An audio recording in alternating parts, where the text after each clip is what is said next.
Hello बच्चों, good morning. आज मैं आप लोगों के सामने ऑनलाइन क्लास के माध्यम से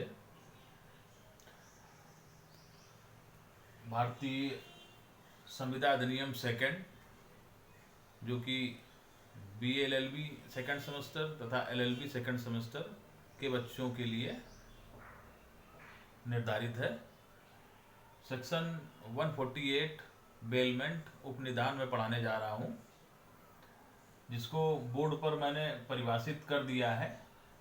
आप चाहना तो यही नोट्स बना सकते हैं। तो इसके साथ मैं आपको समझाने जा रहा हूं, तो ध्यान दें। सेक्शन 148 उपनिधान बेलमेंट, ये भी एक प्रकार की संविदा है।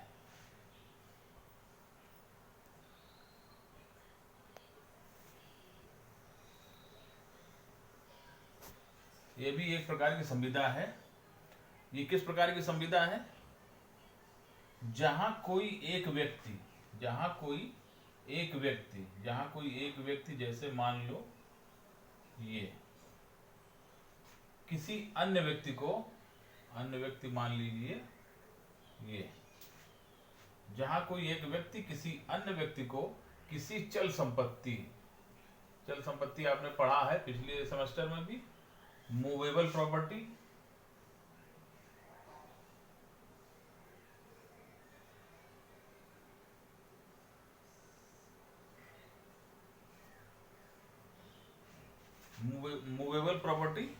चल संपत्ति आपने पढ़ा है। थोड़ा सा बताना चाहूंगा चल संपत्ति के बारे में। ऐसी कोई वस्तु जो चलायमान हो, जिसको आसानी से उठाकर यहाँ से वहां रख दिया जाए, वहां से यहाँ रख दिया जाए। पेन, बोर्ड, कॉपी, किताब, XYZ सभी कुछ चल संपत्ति में आता है।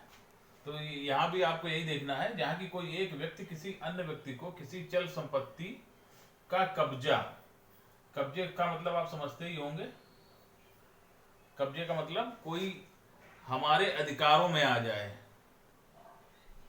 कोई वस्तु किसी व्यक्ति की हमारे अधिकारों में आ जाए, हमारा उस पर राइट हो जाए।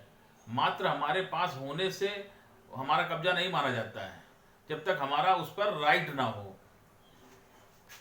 का कब्जा किसी विशेष प्रयोजन या किसी उद्देश्य के लिए इस संविदा के अधीन,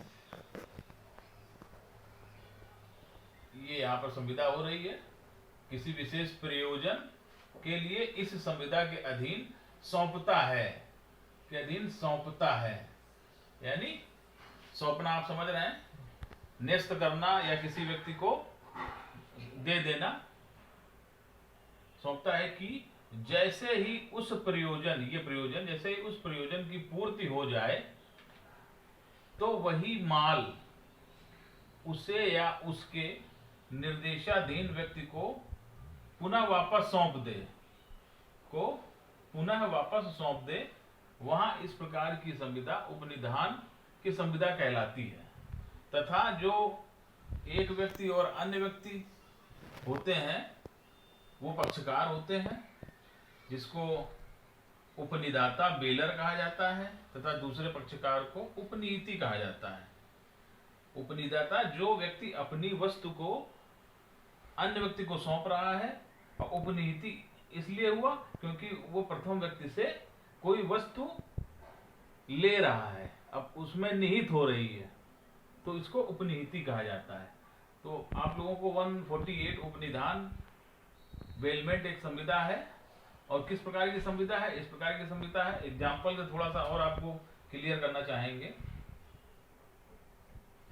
एग्जाम्पल, ए बी से उसकी बाइक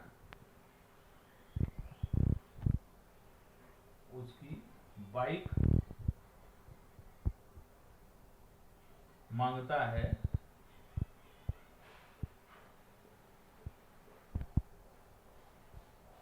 वह अपने किसी पर्सनल काम से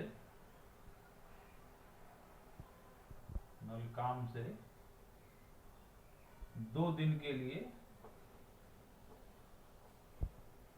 चाहता है, 2 दिन के लिए जाना चाहता है, तो उसकी बाइक मांगता है। इस संविदा के अधीन बी उसको बाइक देने के लिए सहमत हो जाता है कि ठीक है, 2 दिन जब पूरे हो जाएं तब ये बाइक हमको, जब तुम्हारा काम पूरा हो जाए 2 दिन में, इस समय पर हम मिले या हमको या हमारे घर में कोई अन्य व्यक्ति इसको बाइक की चाबी सौंप देना आकर।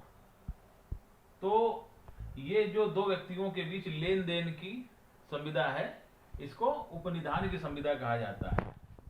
तो दोस्तों, इसमें अभी 148 में इतना ही है। इसके आगे इनके अधिकार, इनके दायित्व और संविदा का पूर्ण संचालन किस प्रकार से करना चाहिए, किस प्रकार से होता है, आगे बहुत सारी बातें आपको पढ़ाएंगे। धन्यवाद।